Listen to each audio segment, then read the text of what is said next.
I'm Chelsea Alana, and I'm here with Stacey Abrams. How are you? This is going to hopefully be our next governor in Georgia. I recently just moved to Atlanta, so I'm so glad that I know you personally now. There you go.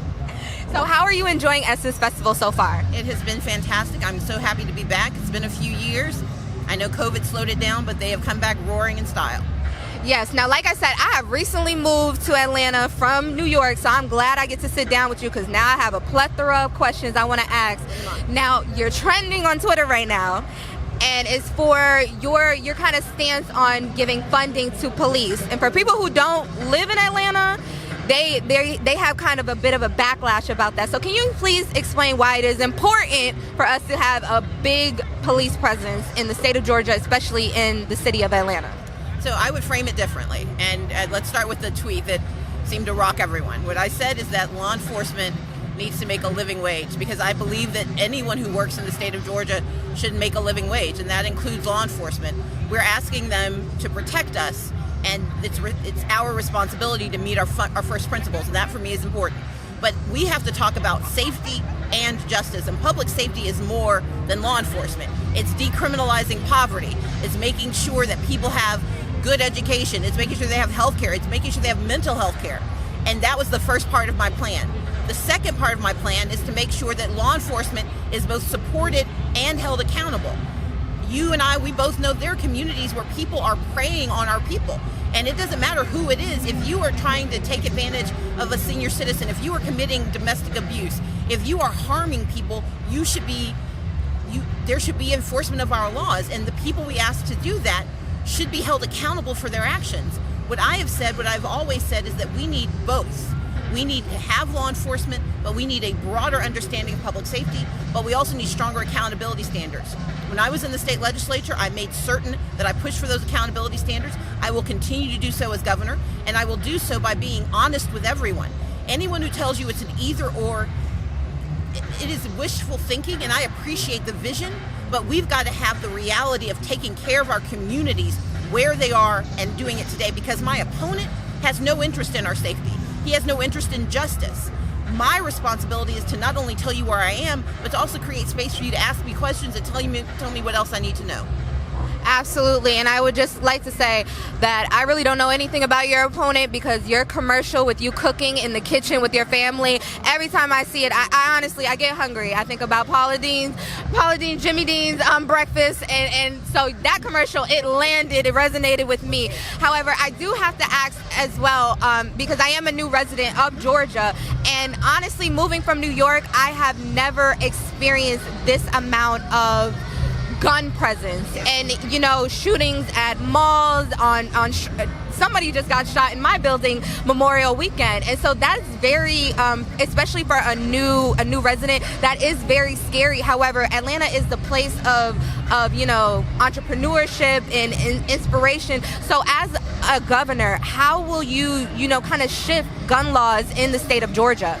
Well, that's one of the other reasons it's so important that we have law enforcement that's accountable, but that we also make certain we're protecting our communities. Because of the current governor, we now have what we call criminal carry. He has weakened the gun laws, removed background checks and permitting for people to carry concealed weapons. But we already had some of the weakest gun laws in the nation. We are known as part of the lead pipeline. Guns come through Georgia on their way to New York and other places, but too many of them are finding their ways into the hands of our young people, and it is killing them. And so we have to have a governor who believes that we should have gun safety, that you can protect the Second Amendment and protect second graders. Once again, we have a governor who thinks that there is only one solution, and that is turning Georgia into the wild, wild west, because he doesn't think it's going to affect his communities. But we know where we live, we know the communities we're in, that we've got to protect everyone. We've got to hold them safe, but we also have to make certain that we reduce the guns that could take their lives. That matters to me. I know how to shoot. I learned how to shoot when I grew up in Mississippi. But my responsibility is to protect everyone in our state. And that means in Atlanta and in Duluth and in Dahlonega. It means down in Ludowici and in Albany. We have to do what's right for all of Georgia. Yes, now you have been, very vocal about turning the state of Georgia blue, honey, like New York. And so I also want to ask your opinion on what's going on with Roe versus Wade. It's now up to the states, when it comes to women's health. not only physically but also mentally, as a female, as a black female governor, how will you take the initiative to, you know, make us, I guess, feel like we are being supported in our you know, our situations when it comes to medical and mental health? My first job will be to make certain that abortion becomes legal again in the state of Georgia. Under the current governor, a law is about to take effect that makes it illegal to get an abortion after 6 weeks, before most women know they're pregnant. And in Georgia, we have the second highest rate of women dying in pregnancy, and if you're a black woman, you're 3 times more likely to die. My first responsibility is going to be to repeal that law. It's going to be to expand Medicaid so women have access to health care, so we can decide what we want to do with our bodies. We can have safe decisions, and we can take care of ourselves. But we've got to recognize that their intention is not just to take away our reproductive choice, it's to take away our ability to make any decisions. Reproductive care, Roe v. Wade, is also connected to what they've done on voting rights. This is about sending to the states the rights of people of color, the rights of women, and saying your rights aren't real if you live in the wrong state.